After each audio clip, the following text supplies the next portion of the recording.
அதுக்கு விதைச்சதே எங்க இருந்து. ஒரே ஒரு கேள்வி உங்கள்கிட்ட கடைசியில் மேடம், ஃபர்ஸ்ட் கடைசியில் வந்து இப்போ நம்ம எல்லாமே வந்துட்டு நம்ம பார்த்தீங்கன்னா இந்த உணவு வகைகள் நம்ம அந்த காலத்தில் வந்து எப்படி அந்த நம்ம உணவு வகைகள் எப்படி மக்கள் வந்து அந்த காலத்தில் ஆரோக்கியமாக இருந்தாங்க, இன்றைக்கி நம்ம எதை இழந்திருக்கோம் அப்படிங்கிறத மட்டும் கடைசியில் அந்த கருத்தை சொல்லிட்டு. ஒரு நாடு சென்னை, பட்னம், மெட்ராஸ் அப்படின்னாலே நமக்கெல்லாம் ஒரு ஞாபகத்துக்கு வர்றது ஒரு அவங்களுக்கு என்ன எக்ஸ்பீரியன்ஸ் இருந்ததோ, அதாவது ஆழ்ந்து என்ன நினைவுகள் வருதோ அதுதான் ஞாபகத்துக்கு வருது. இப்போது எனக்குன்னு எடுத்துட்டிங்கன்னா சின்ன வயசில் மூர் மார்க்கெட்டுக்கு போய் இந்த பழமையான புக்ஸ் எல்லாம் பார்க்குறது, இல்லை அம்மாவோட போய் இந்த பூக்கடை மார்க்கெட்டில் தையலுக்குண்டான பொருள்கள்லாம் வாங்கிறது, இந்த மாதிரி சில விஷயங்கள். சென்ட்ரல் ஸ்டேஷனுக்கு போய் கசின்ஸு ரிலேட்டிவ்ஸ் எல்லாம் வழி அனுப்புறது.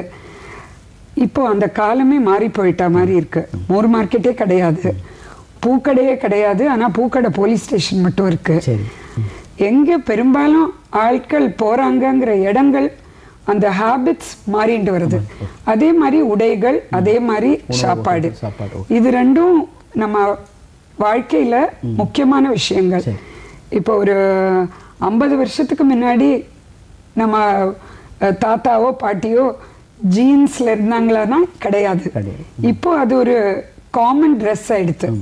அதே மாதிரி நம்ம ஊர் சாப்பாடுங்கிறது இலை போட்டு சாப்பிட்றதோ இட்லியோ தோசையோ இதுதான் இருந்திருக்கு.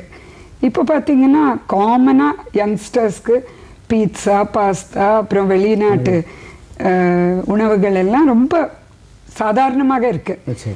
ஸோ இதெல்லாம் கிடைக்கக்கூடிய உணவு வகைகள்லாம் இப்போ எல்லாமே. ஆமாம், இது நம்ம ஊரில் மட்டும் இல்லை, இது எஃபெக்ட் ஆஃப் குளோபலைசேஷன். இது வந்து போக்குவரத்து ஜாஸ்தி ஆகிடுது, எல்லாரும் வெளியூருக்கு போயிட்டு வராங்க, இன்ஃபர்மேஷன் ஃப்ளோ ஜாஸ்தி ஆகிருக்கு, இன்டர்நெட் இருக்குது, நிறைய காரணங்கள் இருக்குது இந்த விஷயத்துக்கு. நம்ம சென்னை பற்றி நிறைய தகவல்கள் தமிழகத்தில் இருக்கிறவங்க, உலகத்தில் மூலை முடுக்கில் இருக்கிற தமிழர்களுக்கு அந்த சென்னையினர்களுடைய பெருமையை வந்து ரொம்ப எளிமையாக அழகாக வந்துட்டு சொல்லியிருக்கிறீங்க. இந்த நிகழ்ச்சியில் கலந்து கொண்டு உங்களது கருத்துக்களை தெரிவித்தமைக்கு மிக்க நன்றி. வணக்கம். வணக்கம்.